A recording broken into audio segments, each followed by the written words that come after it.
नमस्कार, the daily show में आपका स्वागत है। मैं हूं मुकेश कुमार। दोस्तों, महाराष्ट्र विधानसभा चुनाव के नतीजों को लेकर शक-शुबहा बढ़ता जा रहा है। हर रोज नए-नए तथ्य आ रहे हैं, जो बता रहे हैं कि महाराष्ट्र के चुनाव में धांधली हुई है, वे स्वतंत्र और निष्पक्ष नहीं हुए हैं। ईवीएम में छेड़छाड़ का मामला पुराना है, मगर मध्य प्रदेश और हरियाणा के चुनाव नतीजों से उस पर शक गहरा गया था। इसके बाद महाराष्ट्र में तो मानो लोगों को अब यकीन हो चला है कि हो ना हो, ईवीएम के जरिए जनादेश को लूटा जा रहा है। मतदान के बाद बार-बार बढ़ाए जाने वाले मतदान के आंकड़ों ने संदेह को और भी पुख्ता कर दिया है, लेकिन इसके अलावा और भी ऐसे तरीके हैं, जिनसे चुनाव प्रक्रिया को प्रभावित किया जा सकता है, किया गया होगा। सामाजिक कार्यकर्ता तीस्ता सीतलवाड़ चुनावी धांधली का लगातार अध्ययन करती रही हैं। वे इस समय हमारे साथ हैं, तो आइए उनसे पूछते हैं कि उन्होंने महाराष्ट्र के चुनाव में किस-किस तरह की धांधलियाँ पाई हैं। तीस्ता जी, कार्यक्रम में आपका स्वागत है। नमस्कार मुकेश जी, कैसे हैं आप? बिल्कुल ठीक हूँ। पहली बात तो ये है कि अभी इलेक्शन कमीशन की सफाई आ गई कि अभी सब आई कुछ नॉर्मल है, सब चंगा-सी। हाँ, चंगासी। और ये आधे बार-बार घंटे आती पहले रही है। जी, जी आप कुछ कह रहे थे? नहीं, मैं कहना था कि उन्होंने कहना है कि इस तरह का जो आंकड़े का बढ़ाव है, जिसके बारे में आपने भी शो किया था, महाराष्ट्र के आंकड़े के बढ़ाव के बारे में। और आपको पता ही है कि वोट फॉर डेमोक्रेसी जिसका हिस्सा डॉक्टर प्यारेलाल गर्ग है, तो उनकी स्टडी तो हम कर ही रहे हैं और 8-10 दिन के अंदर रिपोर्ट तो निकालेंगे। तो आंकड़ों पे हम मोटे अंदाजे से बताएंगे बाद में, मगर फिलहाल हम कहेंगे कि परसेंटेज इंक्रीज नामुमकिन है। इतना बड़ा परसेंटेज इंक्रीज होना, वो भी 5 बजे और 12 बजे के बीच, 20 नवंबर को जो इलेक्शन का दिन था, वोटिंग दिन था, और उसके बाद वापस इंक्रीज होना, ताकि 8% के कुछ कुछ कम, 8% से कुछ कुछ कम बढ़ना, इसका मतलब है कि कई प्रतिशत वोट बढ़े हैं। मगर मूल सवाल अभी भी इलेक्शन यहाँ कमीशन एक से छोटा-सा मैं एक छोटी-सी बात जोड़ दूँ कि जो पूर्व मुख्य चुनाव आयुक्त हैं एसवाई कुरैशी, उन्होंने भी कहा है कि इस तरह से आंकड़े बढ़ना असामान्य है। यानी वो कह रहे हैं कि रियल टाइम में जो आंकड़े आते हैं, उनमें इतना बदलाव नहीं होना चाहिए और इलेक्शन कमीशन को इस बारे में बोलना चाहिए, सफाई देना चाहिए, लेकिन सफाई आई है या लीपापोती, ये हमारे सामने है। जी। सबसे मूल प्रश्न जो जिसे हमें हटना नहीं चाहिए मुकेश जी, क्योंकि बाकी सब एक्सप्लेनेशन सफाइयां आ रही है चुनाव आयोग की तरफ, मगर ये बात वो इसी ऊपर नहीं दबाव दे पा रहे हैं कि आप आंकड़े क्यों नहीं दे रहे हैं, आप प्रतिशत और परसेंटेज क्यों दे रहे हैं, और हर बार आप डेटा के पैरामीटर क्यों बदल रहे हैं। मतलब एक माधव देशपांडे जी है जो बहुत बड़े चुनाव के एक्सपर्ट है, उन्होंने भी वायर में एक लेख लिखा था 14 नवंबर को कि आंकड़े न देना ये बुनियादी डेटा साइंस के खिलाफ है। क्योंकि आप जब कोई भी राउंड ऑफ करते हैं एज परसेंटेज, उसमें आप वोट खोते हैं या वोट ऐड करते हैं, और फिर आपकी एक्यूरेसी में फर्क आता है। तो सबसे पहले मुझे लगता है बार बार हमें ये सवाल करना चाहिए कि वोट, लोकसभा चुनाव से लेकर हम ये सवाल कर रहे हैं कि आप आंकड़े में और प्रतिशत में क्यों दे रहे हैं, आंकड़े में क्यों नहीं दे रहे हैं। क्योंकि आंकड़े में पकड़ना ज्यादा आसान है। जब आप प्रतिशत में देते हैं तो फिर सामने वाले, जैसे हम नागरिकों को जोड़ तोड़ करके कैलकुलेशन करके, वो कैलकुलेशन में हो सकता है इक्का दुक्का इधर उधर हो, क्योंकि हमें फिर टोटल इलेक्टेड वोटर्स कितने थे, उसके बाद 100 में डिवाइड करो, ये सब एक्सरसाइज डेटा की करनी पड़ती है। आप आंकड़े ही दे दो तो मालूम ही पड़ जाएगा कि आंकड़े में सफाई आती है या नहीं आती है। देखो, जब आप इलेक्शन वोट देने जाते हैं या मैं वोट देने जाती हूँ, फॉर्म ए पकड़ लीजिए, फॉर्म 17C पकड़ लीजिए, फॉर्म 20, हर एक में तो आंकड़ा का ही तो लिखा जाता है, प्रतिशत का कभी नहीं लिखा जाता। तो ये प्रतिशतबाजी इन्होंने क्यों शुरू की है, इसी पे सवाल इलेक्शन कमीशन पर होने चाहिए। आप कह रहे हैं कि बूथ वाइज आंकड़े मिलने चाहिए हम लोगों को, तब हम मैच कर सकते हैं कि उस बूथ में कितने मतदाता हैं, कितने वोट किसको पड़े हैं और नंबर ऑफ वोट्स उतने हैं या नहीं, या उससे ज्यादा है। क्योंकि कई कंस्टिट्यूंसी के आंकड़े आ गए हैं जहां पर जितने मतदाता नहीं, उससे ज्यादा वोट पड़े हुए। बस जी। अभी बहुत सारी बातें निकल के आ रही है और मैं मोटे मोटे अंदाज में आपको बताऊंगी।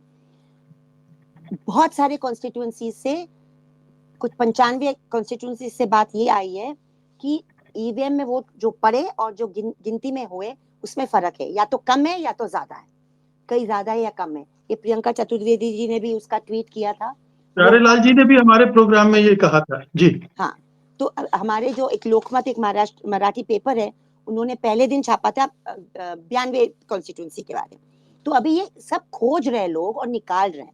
मगर मैं कुछ कुछ उदाहरण आपको देना चाहूंगी कि जैसे कि नांदेड़ और रायगढ़, प्रतिशत की बात तो आपने ऑलरेडी देख ली, मैंने मोटे अंदाज में वापस आपके दर्शकों के लिए दोहराऊंगी कि पहले ही दिन में 58.22% से लेकर 11:15 तक 65.02% हो गया, इतना बढ़ावा हो गया।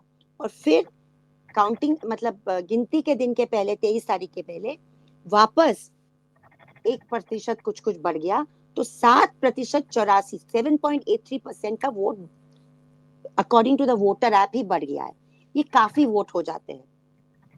अभी मैं आपको कुछ कुछ हतंगले है, हतंगले कोल्हापुर के पास है, वहां पे 3 बजे और 6 बजे के बीच में बहुत सारे वोट बढ़ जाते हैं और वो सब वोट जो है एक तरफ जाते, एक ही पार्टी में जाता है, जो महायुति का एक हिस्सा है।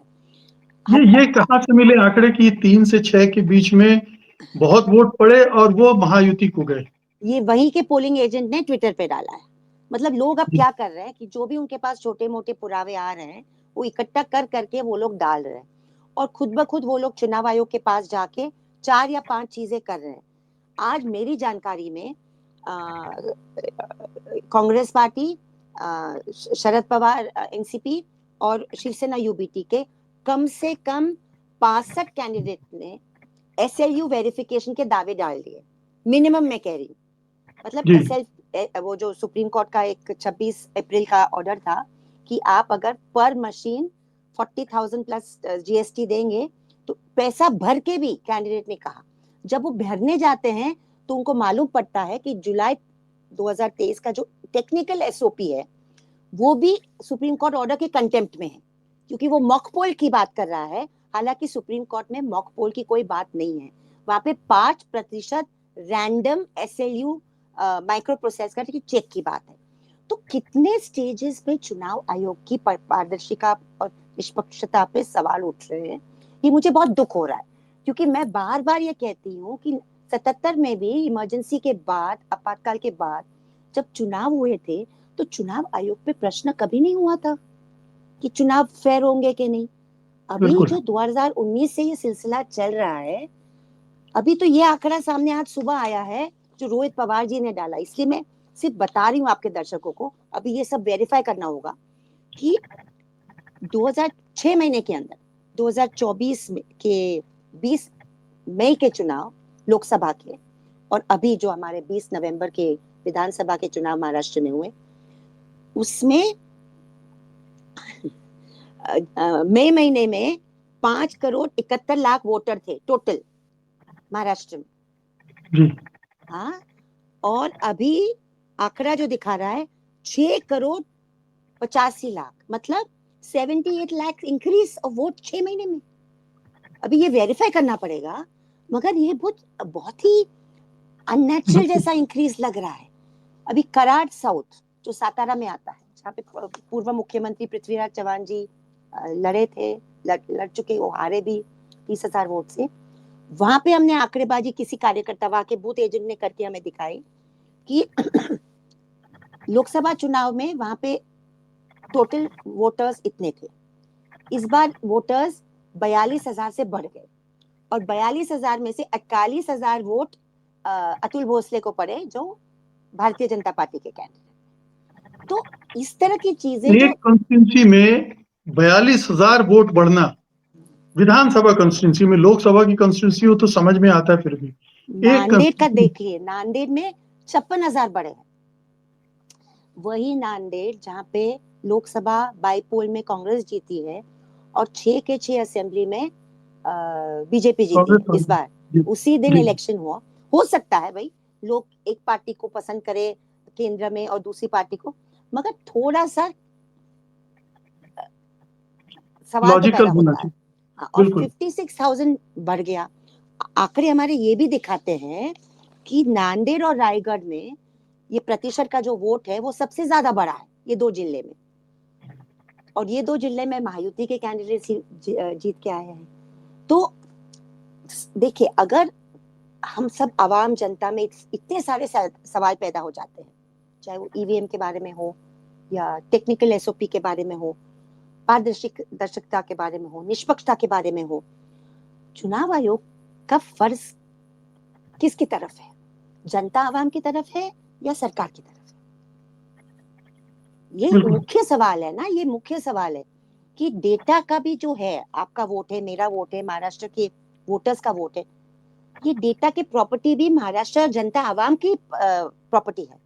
अगर हम संवैधानिक रूप से आर्टिकल 324 और 329 को पढ़ें तो पूरी जो कर्तव्य जो है, पूरा कर्तव्य चुनाव आयोग का देश की जनता आवाम के प्रति होना चाहिए।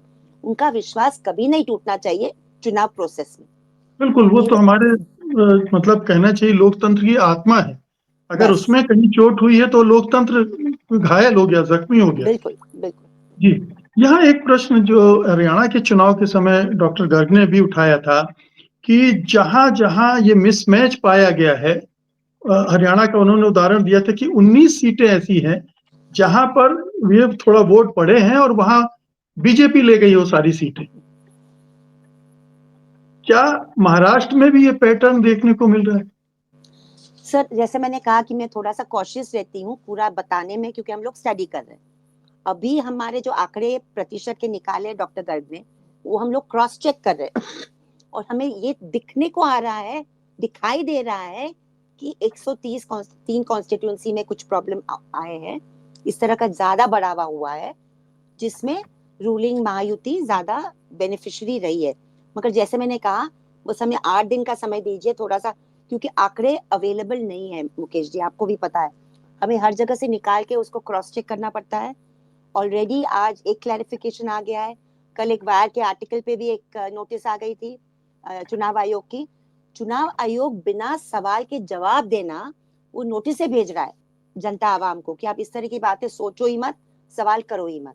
मुझे अभी भी याद है जब टीएन शेषन मुख्य चुनाव आयोग थे या एसवाई कुरैशी थे, तो जो भी जनता आवाम के सवाल रहते थे वो जवाब देते थे भाई। भले उनको ईवीएम पे बहुत विश्वास था, वो अलग एक बात है, क्योंकि ईवीएम रहना चाहिए नहीं रहना चाहिए वो बहुत ही गहरी बात है। लोगों का मानना है कि जब इतने सारे देश, United states, UK, Germany, Japan, Sweden वगैरह ने इस्तेमाल करके फिर वापस बैलेट पेपर की तरफ वो गए हैं, तो हम क्यों ना जाए? वो एक बहुत बड़ा सवाल रहेगा हमारे बीच में।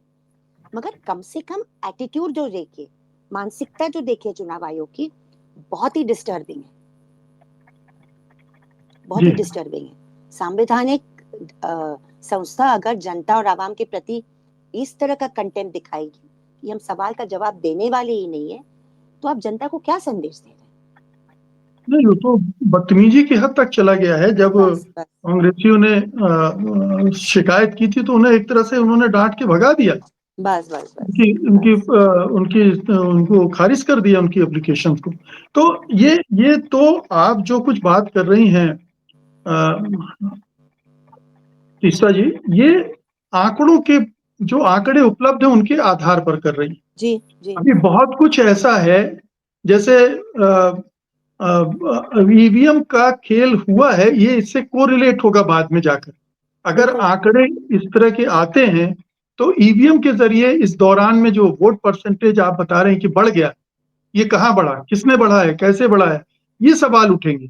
तो ईवीएम फिर क्वेश्चन के घेरे में आ जाएगी पूरी। आ अभी जाएगा, आ भी है। जाएगा, जी, 100% आ जाएगा वो, उसका हम अवॉइड कर ही नहीं सकते। अभी इतने आंकड़े पेश करने के बाद ही अगर जवाब नहीं मिल रहे हमें, और मुझे तो दुख होता है कि हमारी उच्च न्यायालय, सुप्रीम कोर्ट, मतलब इतने मतलब टेक्निकली सवाल पे विश्वास कर लेना। जब जो आपको याद होगा कि शायद अप्रैल महीने में जो एफिडेविट, हलफनामा फाइल किया था चुनाव आयोग ने, वो तो एक बहुत ही शर्मनाक हलफनामा था कि हम 17C फॉर्म का अगर डेटा पेश करेंगे तो देश को खतरा है। मतलब हर चीज पर देश को खतरा है, अगर हम सवाल करेंगे तो भी देश को खतरा है। मतलब लोग, सीएसडीएस के सर्वे के मुताबिक सिर्फ 28% लोग ये देश के चुनाव आयोग में विश्वास रखते हैं। ये लोकसभा चुनाव के पहले की बात है। आप हरियाणा और महाराष्ट्र का पकड़ लेंगे तो शायद उससे भी कम हो गया होगा। This is not healthy. मतलब ये कोई भी लोकशाही के लिए अच्छी परिस्थिति नहीं है कि लोगों का विश्वास ही टूट जाए। जी, अब बताया तीसरा जी कि 62 कैंडिडेट्स ने अप्लाई किया है उसके मिनिमम जो मेरी जानकारी में, मिनिमम। हो ये सकता बड़ा है ज्यादा आंकड़ा भी हो। बढ़ेगा भी हो सकता है। तो ये इससे क्या हासिल होने वाला है? देखिए, आपको पता है, आप जैसे मीडिया के जो इंडिपेंडेंट मीडिया के मैं लोग हैं अपने वो अपने, दर्शकों के लिए सवाल कर रहा हूँ कि उन्हें हाँ, समझ में आना चाहिए जो आप। इससे फर्क जी, ये होगा कि हमें पता चलेगा कि ये जो ये पैसे देने के लिए तैयार, हालांकि ये पैसा भी बहुत ज्यादा मांग रहे हैं पर मशीन। अगर आप 47,200 रुपीज मांग रहे हैं तो मतलब ये एक तरह की दोबारा एक चोरी है। वो कैंडिडेट ने ऑलरेडी इतना पैसा खर्चा किया है और आप पर मशीन इतना पैसा मांग रहे हैं। फहाद अहमद का केस आपको पता ही होगा, जो फहाद अहमद एक फॉर्मर टिस के स्टूडेंट यूनियन के, वो बिल्कुल। भी मांगना चाह रहे थे कि ज्यादा मशीन का, वो शायद उन्होंने सिर्फ 2 मशीन का मांगा पैसों की वजह से। आज उनका स्टेटमेंट आया है।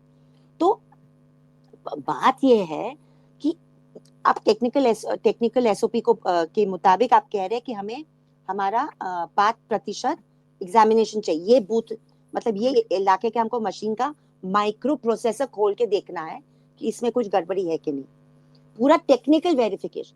मगर इसके बारे में मैं कह रही थी कि टेक्निकल एसओपी जो जुलाई महीने में निकाला चुनाव आयोग ने, वो सुप्रीम कोर्ट के ऑर्डर से के मुताबिक नहीं निकाला। जवाब कैंडिडेट्स को आज मिल रहा है। ये मेरे पास कम से कम 15 फोन आए जब वो जा रहे हैं वहां पे कलेक्टर के पास या आरओ के पास, तो वो कह रहे थे हम माइक्रो प्रोसेसर एसएलयू यूनिट नहीं खोलेंगे, हम मॉक पोल कराएंगे। तो टेक्निकल एसओपी में उन्होंने नई चीज इंट्रोड्यूस कर दी है मॉक पोल की, जब वो सुप्रीम कोर्ट के ऑर्डर में बिल्कुल नहीं है। तो अभी नया एक संघर्ष खड़ा होगा मुकेश जी कि 50, 60, 70, 80 कैंडिडेट्स महाविकास आघाड़ी के ये टोकन पेमेंट कर देंगे, ये और एंडोर्समेंट सुप्रीम ले कोर्ट जाना लेंगे। पड़ेगा उनको। नहीं, हाई कोर्ट जाएंगे शायद, पता नहीं, जो भी सोचेंगे, क्योंकि जी, आप हाई कोर्ट भी जा सकते हैं कि ये सुप्रीम कोर्ट का ऑर्डर था। और हम, मगर सबसे पहले वो चुनाव आयोग के पास जाएंगे, यहाँ पे स्टेट इलेक्शन कमिश्नर, कि आप अपना टेक्निकल एसओपी को सुधारो, नहीं तो फिर हम कोर्ट में जाएंगे। क्योंकि अगर आप वो नहीं करेंगे तो कोर्ट कहेगा आपने चुनाव आयोग के पास क्यों नहीं गया। तो ठीक ये बात। पूरा डॉक्यूमेंटेशन तैयारी करके फिर उनको जाना पड़ेगा। आप सोचिए, इलेक्शन महाराष्ट्र का खत्म नहीं हुआ है। सरकार भले अपने आप को समझे कि वो जीत के आई है, मगर आवाम जनता कम से कम 50% को लग रहा है कि कहीं ना कहीं बहुत गड़बड़ हुई है और हमें जवाब चाहिए। मगर जवाब मांगने के लिए भी इतना इतना दर्दनाक प्रोसेस बना के रखा है सिस्टम ने कि वो अगर प्रोसेस का पालन करते करते थक नहीं जाए तो ये प्रोसेस कंप्लीट होगा, नहीं तो पता नहीं अधूरा रह जाएगा। यही मुझे डर है। तीसरा जी, कई जगहों से प्रदर्शन की खबरें आई कि मतदाता प्रदर्शन कर रहे थे कि हमारे इलाके में इस पार्टी को वोट ही नहीं मिले, 0 वोट मिले हैं या कम वोट मिले हैं, जबकि हमने तो वोट डाले हैं। अब उसकी उसकी जांच पड़ताल कौन करेगा? उसके लिए क्या प्रोसेस होगी? प्रोसेस तो यही होना चाहिए कि जैसे जनता ये बोले उसी वक्त वहां के चुनाव आयोग के जो नुमाइंदे हैं, डिस्ट्रिक्ट कलेक्टर या आरओ, वहां पे उनको इन्वेस्टिगेट करना चाहिए। आपके पास पूरा पावर है, आप इलेक्शन को संभाल रहे थे, इलेक्शन के संभालने में कुछ दिक्कतें आ गई, कुछ बहुत बड़े सवाल हो रहे हैं, तो आप ही अथॉरिटी है अगर आप चाहते हैं कि अपनी इमेज को साफ कर। मगर वो तो बिल्कुल नजरअंदाज कर रहे हैं ये बात। और कुछ कुछ, चूंकि सोशल मीडिया हमारे पास है, इसलिए हमें ये पेश आ रहा है। मेन स्ट्रीम मीडिया तो कर भी नहीं रहा है इसका, जिस जो अपने आप को लेगेसी मीडिया कहता है। तो चूंकि आप जैसे बाकी अलग अलग चैनल्स हैं जो ये कर रहे हैं, नहीं तो मुश्किल होगा, क्योंकि लोग अपना आक्रोश जो है मीडिया के जरिए जो लेके जाते हैं सरकार के पास, वो एक जरिया भी बंद कर दिया है सरकार ने। तो रास्ता इसका एक ही है कि सिस्टम इसकी एग्जामिनेशन करे, या तो कोर्ट करे या तो इलेक्शन कमीशन करे। हम तो ये अभी सोच रहे हैं कि जैसे वोट फॉर डेमोक्रेसी ने एक डेटा के बेस पे तो हमने रिपोर्ट 2 निकाले, लोकसभा पे और हरियाणा पे। अभी हम सोच रहे हैं कि उसके साथ साथ हमें एक फिजिकल, मतलब एक कमीशन भी होनी चाहिए। मतलब जो हम लोग गांव गांव जाके कुछ सैंपल, कुछ 15, 20, 25 कॉन्स्टिट्यूंसी पकड़े और वहां पे सर्वे करे लोगों के कि आपने किसको वोट दिया, कि आप संतुष्ट है कि नहीं। वो हम अभी सब सोच रहे हैं लोग, अभी तक बात नहीं शुरू। मगर क्या पूरा काम हम लोग ही करें क्या? मतलब किसी और का की नहीं, कोई ये तो जिम्मेदारी पॉलिटिकल नहीं। पार्टी को करना चाहिए। हाँ, और जिन्होंने विपक्ष चुनाव को, गंवाया है, ये उनका विपक्ष को काम है कि होना अगर चाहिए। उनके मतदाता कह रहे हैं कि उनको वोट दिया गया है और नहीं गया है, तो इसकी चिंता तो उनको ज्यादा होनी चाहिए। उनको घेराव करना चाहिए एसडीएम, कलेक्टर का और रिटर्निंग ऑफिसर का। अभी तक वो लोग उतर आते अगर सड़क पे चुनाव आयोग के दफ्तर के बाहर, कम से कम 5, 10, 15, 20 हजार लोग, तो फर्क पड़ता ना। बिल्कुल। ट्वीट क्या और सोशल मीडिया पे ये नहीं हो सकता। क्या किस किस धर्म संकट में है विपक्ष, या हार मान ली है उसने भी?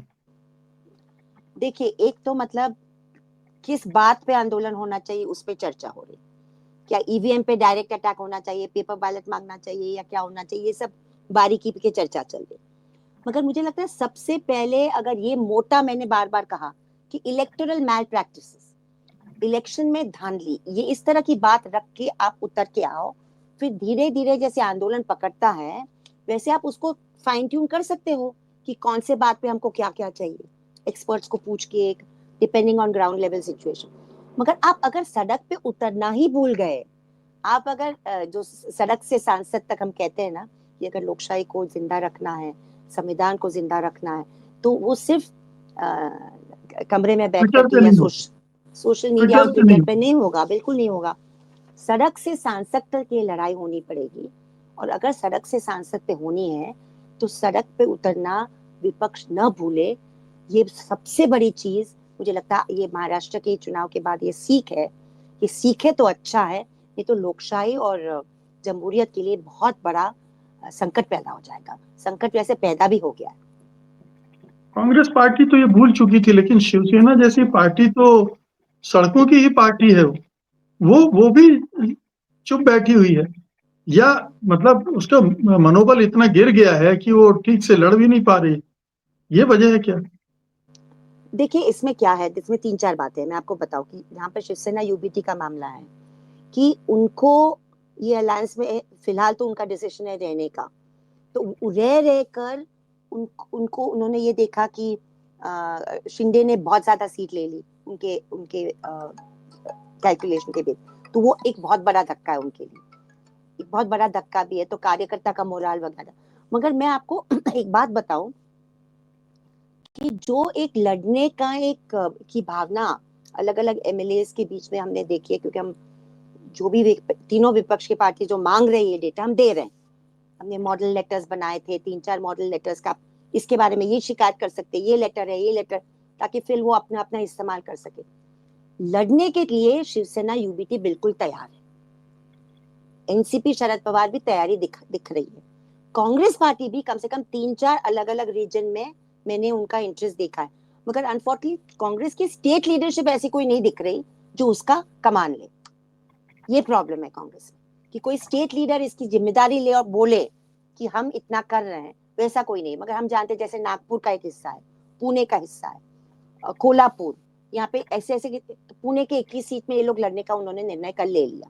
नागपुर के 5 जो सीट उन्होंने हारे थे वहां पे निर्णय ले लिया। कोल्हापुर में 18-20 सीट वहां का उन्होंने निर्णय ले लिया। तो ऐसे 35-40 सीट की खबरें आ रही है। मगर जो एक कोई कहने वाला हो ना दम से मीडिया में, मीडिया के सामने कि हम ये करने वाले, वो इसलिए बिखरे हुए नजर आते। मगर लीडरशिप ऐसा नहीं। लीडरशिप नहीं है। तो मुझे अभी भी थोड़ी बहुत, बहुत ज्यादा नहीं, थोड़ी बहुत उम्मीद है कि विपक्ष ये लड़ाई को अंत तक ले जाएगा इस बार। मगर I hope I am not prove wrong, क्योंकि अभी उनका एक लग रहा है मंशा कि वो लड़ेंगे। मगर मुझे भी लगता है कि अगर सड़क पे नहीं उतरेंगे, डेमोक्रेटिक शांतिपूर्वक तरीके से अपना पूरे प्रोसेस से अपनी अपना जो ये चुनाव प्रोसेस जो हुआ है, धांधली जो हुई, उसके खिलाफ अपना मत नहीं रखेंगे, तो फिर लोगों का हौसला न टूटे। ये मेरे लिए बहुत बड़ा एक सवाल है। नहीं हो, लोगों का हौसला और आपका भविष्य। आपको तो राजनीति करनी है। बिल्कुल बिल्कुल सही आपका कह तो रहे वजूद ही खत्म हो जाएगा अगर इस हैं। तरह के बिल्कुल चुनाव होते रहे। आप लगातार हारते रहे तो आपका तो मामला ही खत्म हो जाएगा। आप बिल्कुल सही, बिल्कुल कितनी भी करेक्ट, सही। मेहनत कर लें, कितनी भी भारत जोड़ने की यात्रा और न्याय यात्रा निकाल लें, अंत में रिजल्ट तो आपको यही मिलेगा। तो ये एक चैलेंज तो है ही। बहुत-बहुत शुक्रिया तीस्ता जी, हमसे इस पूरे मुद्दे पर बातचीत करने के चलिए लिए। बहुत बहुत शुक्रिया। धन्यवाद। धन्यवाद।